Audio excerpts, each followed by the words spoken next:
When the systems that hold modern life together finally fail, the cities will not simply go quiet.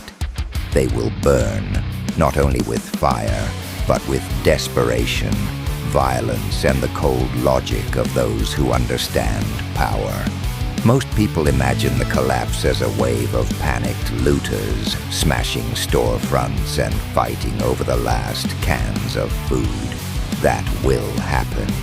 But according to the hard reality of urban survival, those chaotic first days are only the opening act. The real danger comes later, when the impulsive and the intoxicated have exhausted the easy targets, and the more capable begin to move. There are layers to the disorder that will unfold.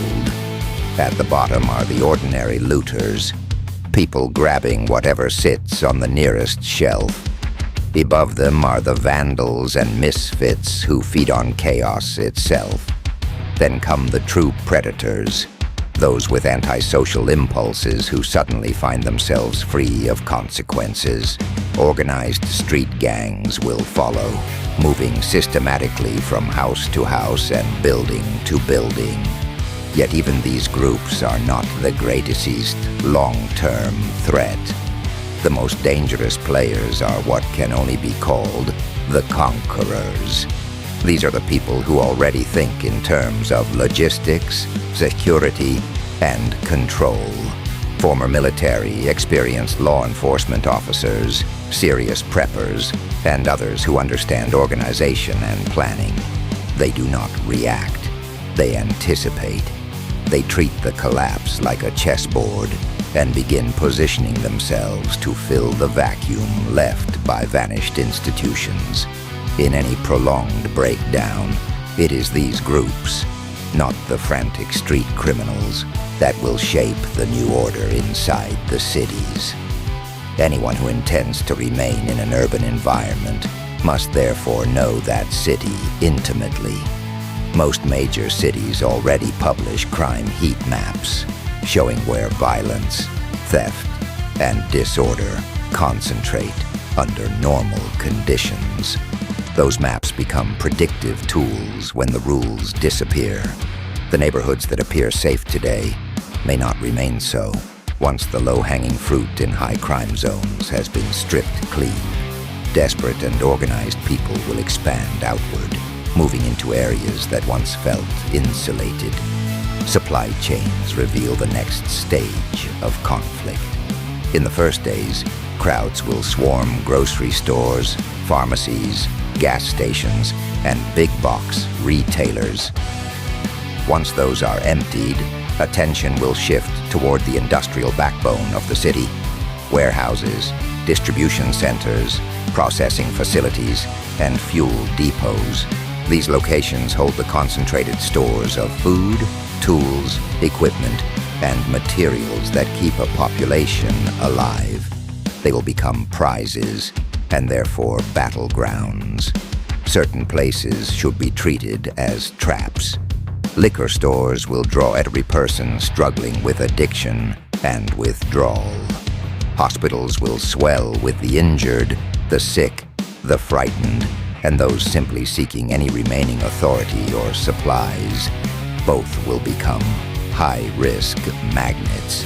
Prisons present a double-edged reality. Their walls, fences, and controlled access could make them highly defensible compounds. Yet the risk of mass releases or loss of control turns the surrounding region into a danger zone for miles.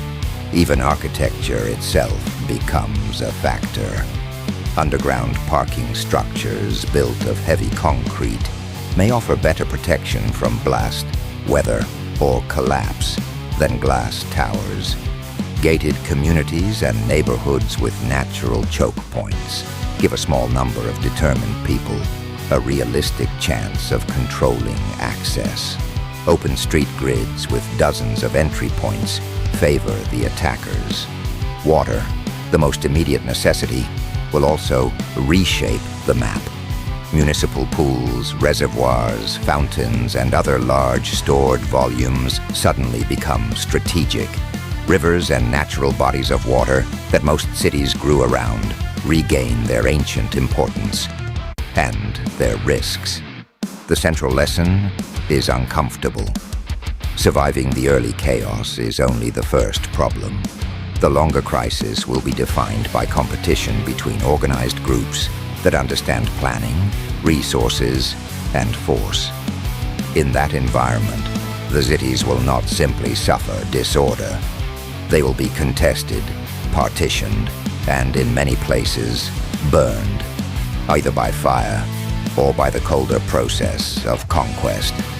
Those who stay must stop thinking like residents of a functioning civilization and begin thinking like people living inside a power vacuum.